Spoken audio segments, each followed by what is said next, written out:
ஈரானோட புதிய சகாப்தம்.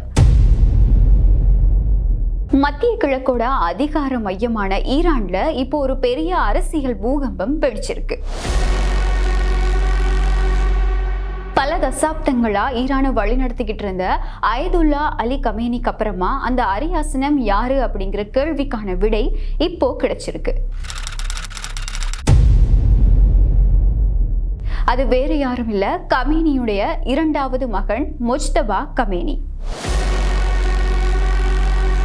கமேனியோட இடத்துக்கு 5 பேரோட பெயர்கள் பரிந்துரைக்கப்பட்டிருந்தாலுமே கூட இதுல முஜ்தபா கமேனியோட பெயர் தான் அதிக அளவுல பேசப்பட்டு வருது. திரைக்கு பின்னால் இருந்து அதிகாரத்தை இயக்கிக்கிட்டு இருந்த ஒரு நிழல் உலக மனிதர் இப்போ வெளிச்சத்துக்கு வந்திருக்காரு. இது ஈரானுக்கும் உலகத்துக்கும் என்ன செய்தியை சொல்லுது? வாங்க விரிவா பார்க்கலாம்.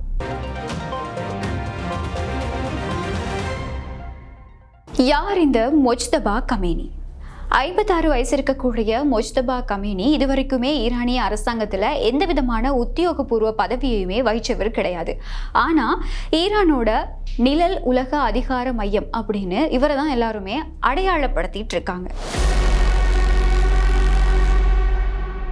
பல தசாப்தங்களா தன்னோட அப்பாவான அயதுல்லா அலி கமேனியோட நெருக்கமான ஒரு ஆலோசகரா இவர் இருந்திருக்காரு. ஈரானோட உளவுத்துறை முக்கிய நியமனங்கள் கொள்கை முடிவுகள்ல இவரோட கையெழுத்து இல்லாம எதுவுமே நகராதுன்னு சொல்லக்கூடிய அளவுக்கு இவரோட செல்வாக்கு இருந்திருக்கு.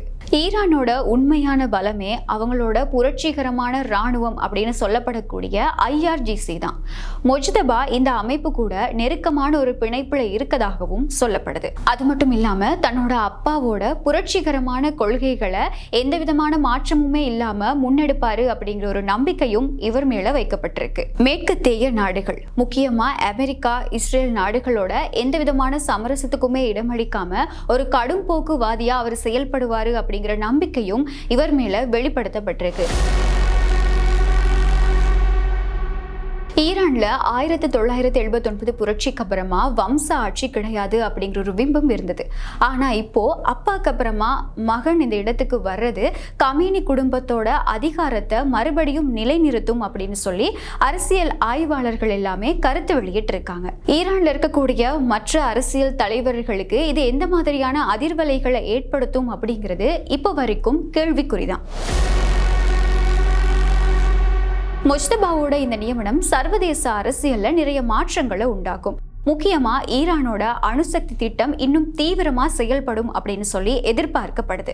அது மட்டும் இல்லாம லெபனான், சிரியா, ஏமன்ல இருக்கக்கூடிய ஈரானிய ஆதரவு அமைப்புகளுக்கு முஜ்தபா வழங்கக்கூடிய ஆதரவு இன்னும் தீவிரமாக இருக்கும். சுருக்கமா சொல்லணுமா இருந்தா ஈரானோட பிடிவாதமான போக்குல இருந்து எப்பவுமே பின்வாங்காது அப்படிங்கிற ஒரு விடயத்தை இந்த நியமனம் மறுபடியும் உறுதிப்படுத்தி இருக்கு.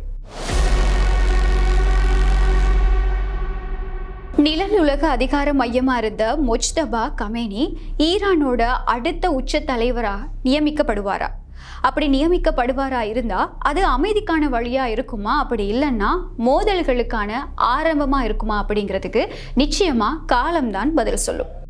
மீண்டும் மற்றும் ஒரு காணொளியில் சந்திக்கும் வரை உங்களிடமிருந்து விடைபெறும் நான் கனுஷியா புஷ்பகுமார்.